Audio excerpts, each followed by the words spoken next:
हरे कृष्णा। राधे राधे। आज योगिनी एकादशी है। आज हम योगिनी एकादशी की व्रत कथा को सुनेंगे।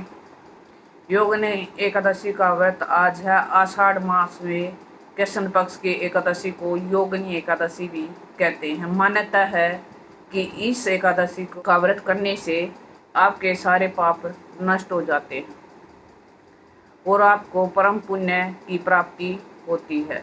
योगिनी एकादशी के व्रत विधि विधान से विष्णु भगवान की पूजा की जाती है और व्रत का कथा का पाठ भी किया जाता है।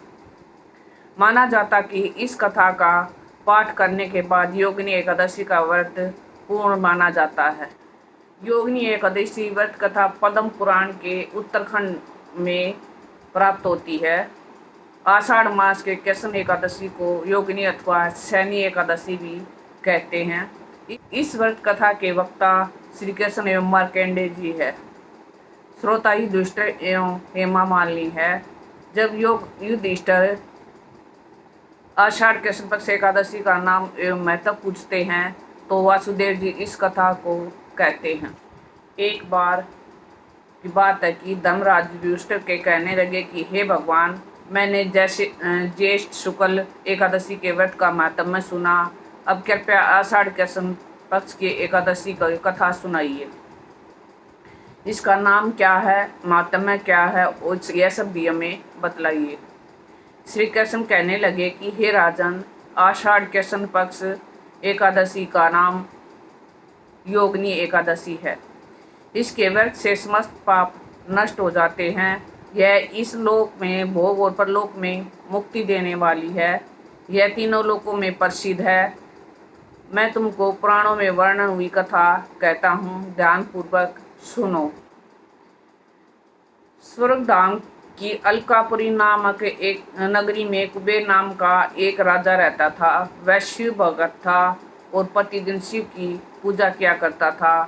हेम नाम का एक माली पूजन के लिए उन्हें यह फूल लाया करता था। हेम की विशालाक्षी नाम की सुंदर स्त्री थी। एक दिन वह मानसरोवर से पुष्प ले आया, लेकिन कामाक्त होने के कारण वह अपनी स्त्री से हास्य विनोद तथा रमण करने लगा। इधर राजा उसकी दोपहर तक राह देखता रहा।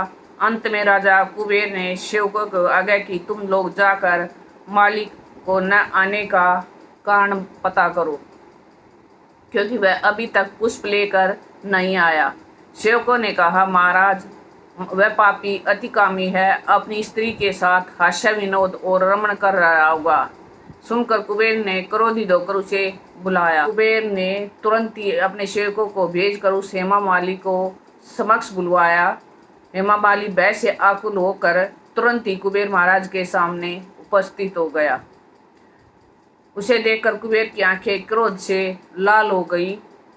वे बोले, ओ पापी, ओ दुष्टा, ओ दुराचारी, तूने भगवान के अवहेलना की है। अतः क्रोध से युक्त और अपनी उस प्रियतमा से वियुक्त होकर इस स्थान से भ्रष्ट होकर अन्यत्र चला जा। कुबेर के ऐसा कहने पर वह उस स्थान से नीचे गिर गया। उस समय उसके हृदय में महान दुख हो रहा था। क्रोध से सारा शरीर पीड़ित था और परंतु शिव की पूजा से प्रभाव से उसकी स्मरण शक्ति लुप्त नहीं हुई थी। पातक से दबाव होने के कारण वह अपने पूर्व कर्म को याद रखता था। तदंतर इधर उधर घूमता हुआ पर्वतों में श्रेष्ठ मेरुगिरी के शिखर पर गया।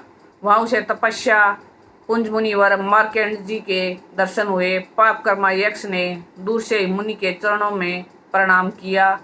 मुनिवर मार्कंडेय ने उसे भय से कांपते देखकर परोपकार की इच्छा से निकट बुलाकर कहा, तुझे क्रोध के रोग ने कैसे दबा लिया?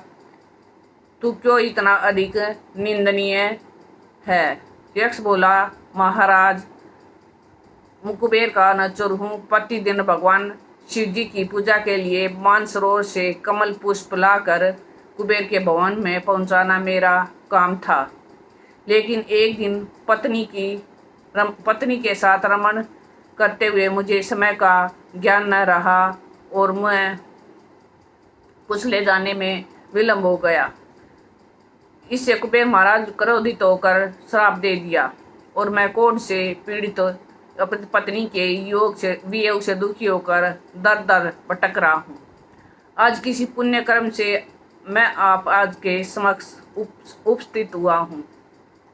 ऋषियों का स्वभाव दयालु और परोपकार वाला होता है। सो हे महात्मन, आप ही मुझ अभागे का कर्तव्य का बोध कराते हुए पाप से मुक्ति का कोई उपाय बतलाइए।